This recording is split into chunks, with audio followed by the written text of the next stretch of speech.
అసలు జెండా ఎగిరేసి బ్రహ్మాండంగా ఆ రోజు కొట్లాడి ఆఖరికి సావుకు తెగించి మన నాయకుడు 11 రోజులు నిరాహార దీక్ష చేసి సావు నోట్లో తలబెట్టి తెచ్చిన తెలంగాణ ఇలా తెరలైతుంది. దాన్ని పాడు చేస్తున్నాడు. గది మన బాధ.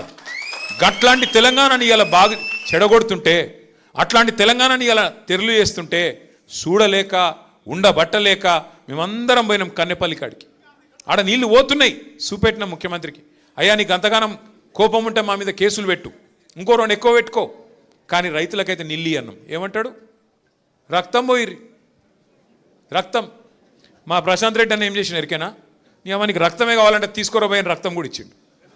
తీసుకుపోయి ఏం చేసిండు? ఆ ఎస్ఆర్ఎస్పీలకు నీళ్లు నింపే ముప్కల్ అని ఒక పంప్ హౌస్ ఉంటుంది. ఆ ముప్కల్ పంప్ హౌస్ దగ్గర వేయండు, రక్తం పట్టుకునే వేయండు. అక్కడ సూపరింటెండెంట్ ఇంజనీర్ ఉన్నాడు. ఇగో మీ ముఖ్యమంత్రి అడుగుతున్న కదా రక్తం, ఇగో తీసుకోరాబాయి, మాకైతే నీళ్ళు అని చెప్పి ఆ సూపరింటెండెంట్ ఇంజనీర్కి ఇచ్చి వచ్చిండు. మరి ఏం చేయాలి? ఇక ఏం చేయాలి? రక్తం ఇవ్వమంటే రక్తం ఇస్తా అంటిమి, తెలంగాణ కోసం ప్రాణమే ఇస్తా అంటిమి, ఇంకేం చేయాలి? గిసొంటోడు అందుకే పిచ్చోని చేతుల రాయి లెక్క ఇవాళ రాష్ట్రంలో పరిపాలన మారిపోయింది. ఒక్క వర్గం ఈ రాష్ట్రంలో, రైతు కావచ్చు, మహిళలు కావచ్చు, అట్లాగే యువకులు కావచ్చు, ఎవ్వరు కూడా కుషలేరు. యువకులను మోసం చేసిండు. 2 లక్షల ఉద్యోగాలు అన్నాడు. మొదటి సంవత్సరంలో 2 లక్షల ఉద్యోగాలు ఇస్తా అన్నాడు. ఇచ్చిండా? మరి 10,000 ఉద్యోగాలు కూడా ఇవ్వలే. ఎన్ని జూట మాటలు అంటే, నేను అడిగిన రేవంత్ రెడ్డిని, అరే మందికి పుట్టిన బిడ్డలు మా బిడ్డలను ఎన్ని రోజులు చెప్పుకుంటావురా? కేసీఆర్ ఇచ్చిన ఉద్యోగాలు నీ ఉద్యోగాలు ఎట్లా చెప్పుకుంటావు? సిగ్గులేదా నీకు?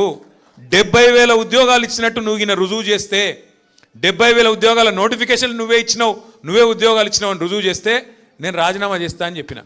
దానికి కూడా మళ్ళీ ఏదో పిసపిస మాటలు తప్ప ఒకటి సొక్కం మాట లేదు. ఇక కొత్తగా ఒకటి నేర్చుకున్నాడు ఈ మధ్యన.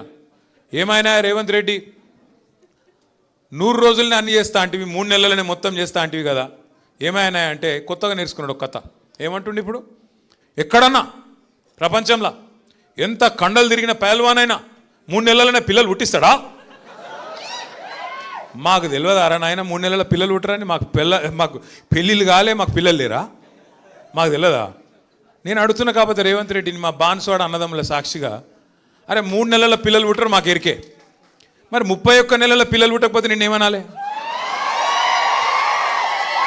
ఏమనాలి మరి చెప్పురి మీరు?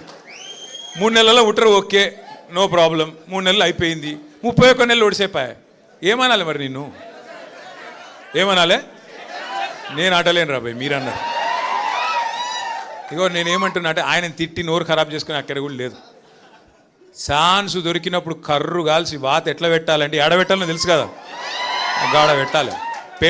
సురుకు ఎట్లా పెట్టాలంటే, మళ్ళీ జీవితంలో కాంగ్రెస్ అంటే మళ్ళీ ఎవడన్నా కాంగ్రెస్ జెండా పట్టుకుని వస్తే కాలి ఏం చేయాలి జరిగింది ఎక్కువ చెప్పాయి వస్తుంది, ఛాన్స్ వస్తుంది. పోచారం శ్రీనివాసరెడ్డిని రాజకీయ భవిష్యత్తును ఆయన దాన్నే బొందబెట్టుకున్నాడు, బండ కట్టుకొని బాయిలో దింకుంటే మీరు ఆగుర్రా పోయి మాట్లాడిరు బండ కట్టుకొని ఆయనే బాయిలో దుంకిండు. మనం ఏం చేసేది లేదు.